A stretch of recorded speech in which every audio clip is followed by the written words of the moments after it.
Students, good morning. Welcome back to Samarth classes. कैसे हैं आप सब लोग? I hope all you are doing well.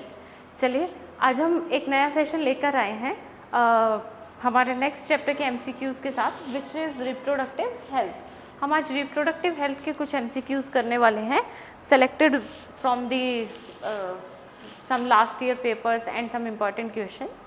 ठीक है, तो चलिए स्टार्ट करते हैं। हमारा जो सेशन है वो, our first question is excess menstrual bleeding, risk of perforation, infection are the side effects of। इसने ये बोला है कि जो एक्सेस में menstrual bleeding होती है या फिर risk of perforation, perforation is like blood vessels perforate हो जाती है, उनके फटने के चांसेस रहते हैं, है ना, और इन्फेक्शन, ये सब किसके कॉमन साइड इफेक्ट्स हैं। तो बेटा हमें यहाँ पे 4 ऑप्शन दिए हैं, we just have to select कि ये सब किसके कॉमन साइड इफेक्ट हैं। The first one is chemical contraceptives. Chemical contraceptives are like oral pills, है ना। Second one is IUDs, intrauterine devices, ठीक है। Third one is diaphragm, which is a physical barrier, और fourth one is cervical cap, है ना। cervical cap, diaphragm, ये क्या है बेटा? physical barriers है between to prevent intercourse, ठीक है, जो फीमेल बॉडी में इंजेक्ट किए जाते हैं।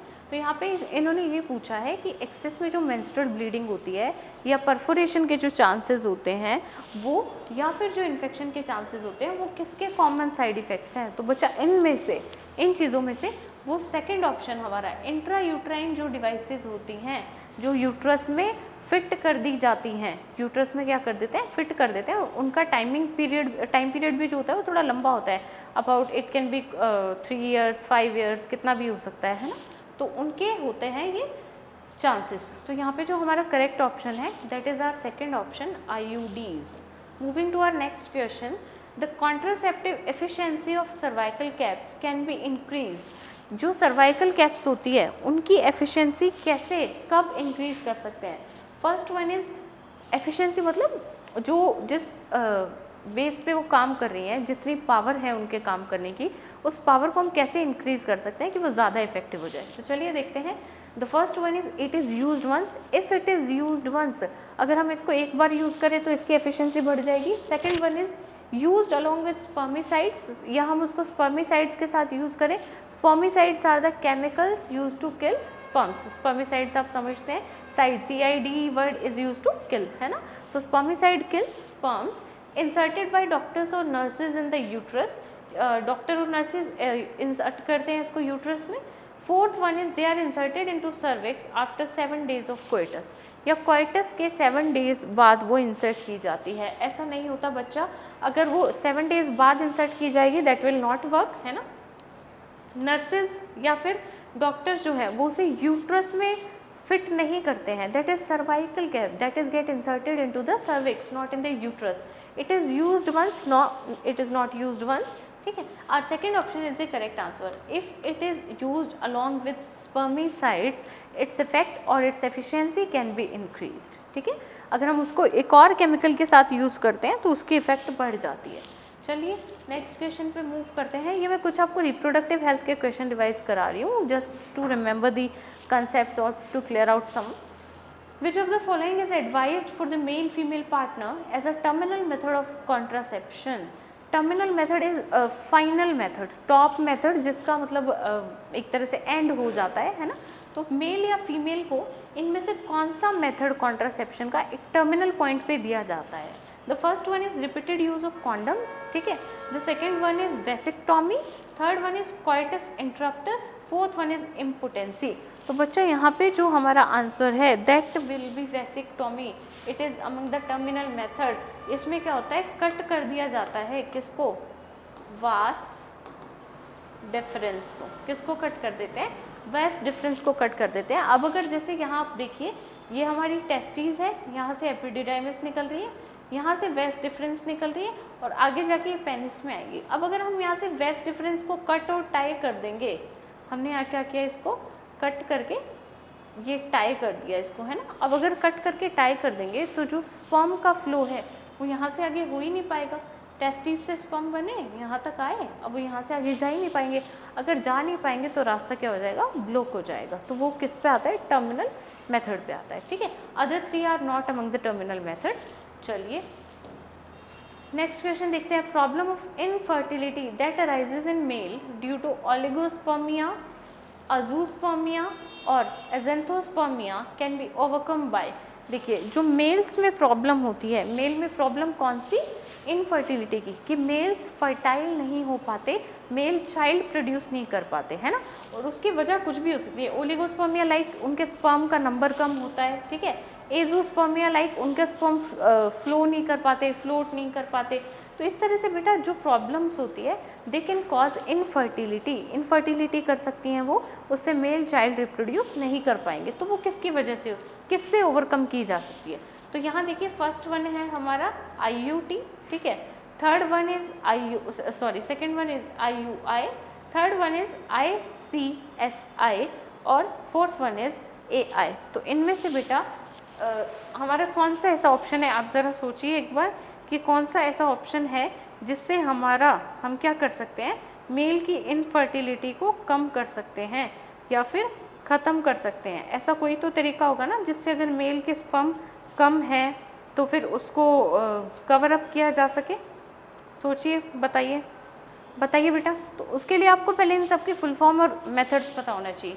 IUT is intra uterine transfer, IUI is intrauterine insemination, third one is intracytoplasmic sperm injection,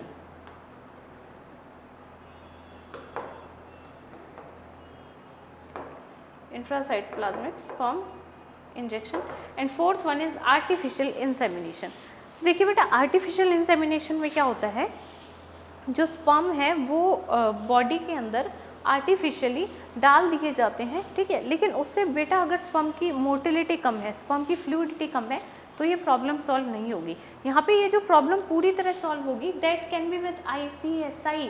ICSI is intracytoplasmic sperm injection that a single sperm is injected into the cytoplasm of egg directly, कि हम क्या करते हैं, और ये इन vitro fertilisation का part है। किसका पार्ट है, इन विट्रो फर्टिलाइजेशन का, जिसमें स्पर्म को क्या कर दिया जाता है, डायरेक्टली एग के अंदर, एग के न्यूक्लियस के अंदर डाल दिया जाता है, ठीक है, जिससे जो स्पर्म की मोटिलिटी कम हो या कुछ भी हो उसके फर्टिलाइजेशन के चांसेस सेम रहेंगे, ठीक है।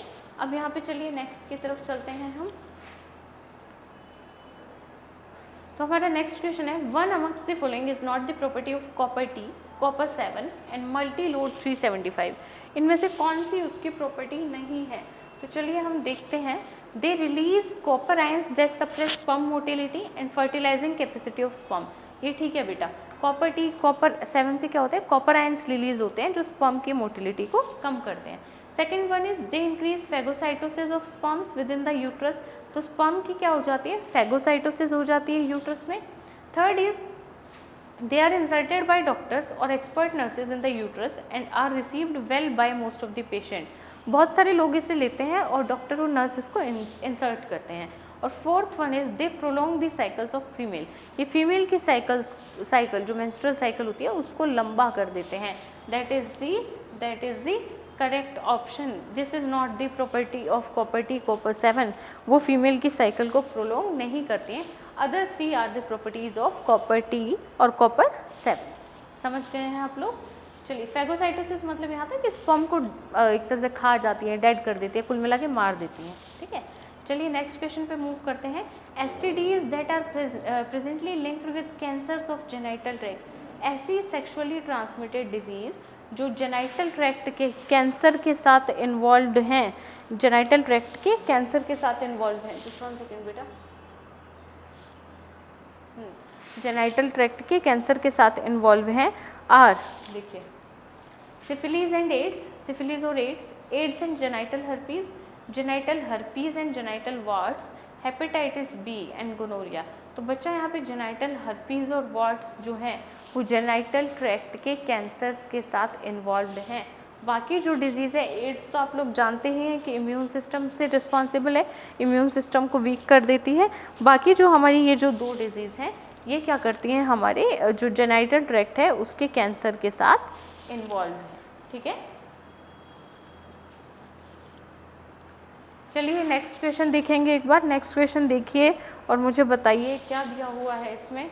देखिए MTP medical termination of pregnancy और induced abortion is legalised method with some strict conditions to avoid its misuse.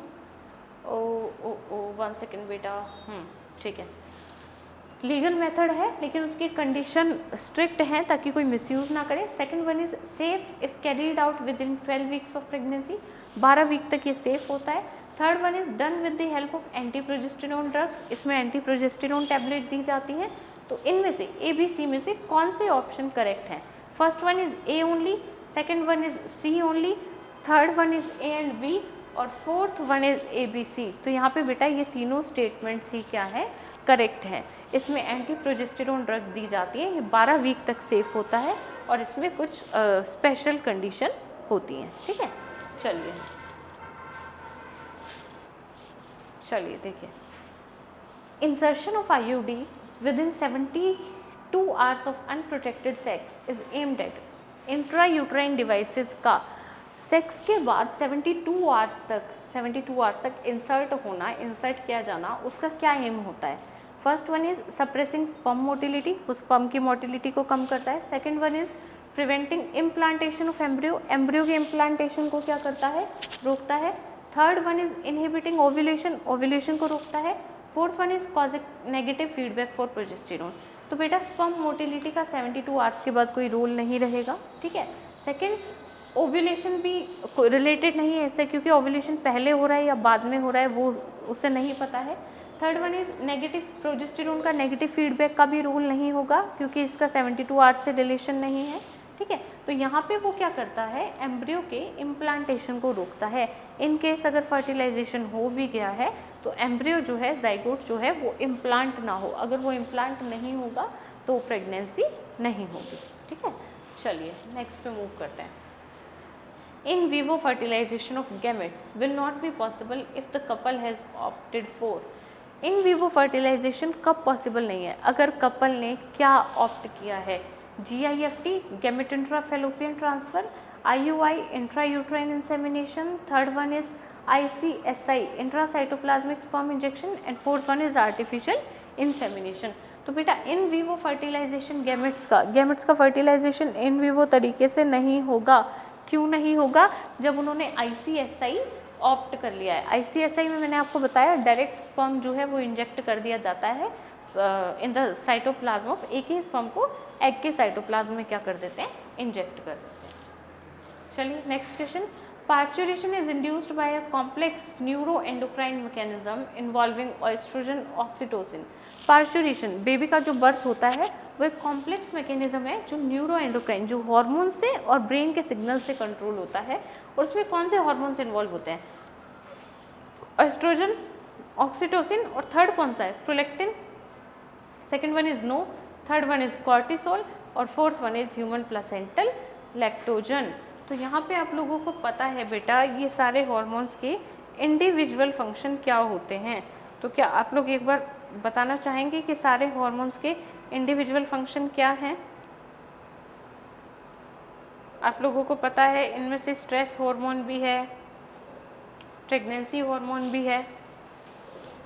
तो पार्चुरेशन इनमें से कौन इंड्यूस करेगा? पार्चुरेशन बेबी का बर्थ है बेटा, आप लोग बेटर जानते हैं, इसमें एक ही ऑप्शन करेक्ट है, बाकी के जो दो ऑप्शन हैं वो डायरेक्टली उससे रिलेटेड नहीं है। एक तो बिल्कुल भी नहीं है और बाकी दूसरा डायरेक्टली उससे रिलेटेड नहीं है।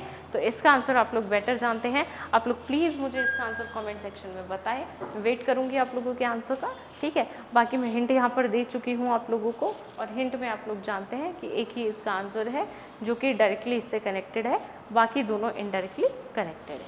चलिए तो आज के हमारे लास्ट क्वेश्चन पे मूव करते हुए, embryos formed by in vitro fertilization, जो एम्ब्रियो इन विट्रो फर्टिलाइजेशन से बनते हैं, when transferred into uterus of a female, जब वो यूट्रस में ट्रांसफर किए जाते हैं, हु कैन नॉट कंसीव, किन फीमेल के यूट्रस में जो कंसीव नहीं कर सकती, उसे टर्म कौन सी दी जाती है? देखिए artificial insemination is related to the transfer of sperms, ठीक है। जाइगोट इंट्राफेलोपियन ट्रांसफर, जाइगोट को क्या किया जाता है, फेलोपियन ट्यूब में ट्रांसफ़र किया जाता है। Third one is intra uterine transfer, uterus में ट्रांसफ़र किया जाता है, ठीक है। और fourth one is IUI, intra uterine insemination. तो बेटा अगर हम यूट्रस में ट्रांसफ़र कर रहे हैं तो वो क्या हो जाएगा, IUT हो जाएगा, क्योंकि जो एम्ब्रियो बना है हम डायरेक्टली उसे यूट्रस में प्लेस कर रहे हैं, हम उसे फेलोपियन ट्यूब तक लेकर ही नहीं जा रहे जाइगोट को। फेलोपियन ट्यूब में हम किसको प्लेस करते हैं, जाइगोट को, पर यहाँ पे बात हो रही है किसकी, एम्ब्रियो की। तो एम्ब्रियो को हम डायरेक्टली कहाँ प्लेस करेंगे, यूट्रस में प्लेस करेंगे। So this was all about our today's session, है ना। नेक्स्ट सेशन में हम आएंगे, मिलेंगे एक और चैप्टर के नए MCQs के साथ, और we can continue with the same chapter depending on the number of questions, depending on the difficulty, है ना। तो आप लोगों को अगर कोई भी डिफ़िकल्टी फेस होती है, कोई भी प्रॉब्लम आती है, you can let me know in the comment section so that I can give a review, I can check out the problems, ठीक है। और इसमें जो भी मैंने आपको बोला है वो करिएगा बेटा। इसके पीछे के कॉन्सेप्ट आप लोगों के क्लियर हुए होंगे।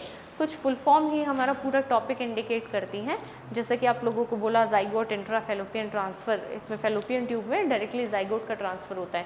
तो simply these terms are explaining the whole concept, है ना। तो यही एक्सप्लेन करने के लिए, यही ट्राई करने के लिए मैंने आज आप लोगों का ये सेशन लिया है।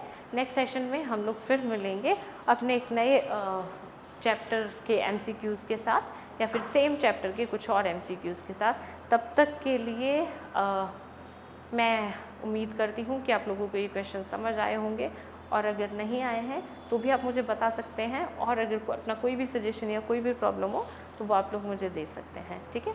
चलिए बाय बच्चा, मिलते हैं हम लोग नेक्स्ट सेशन में।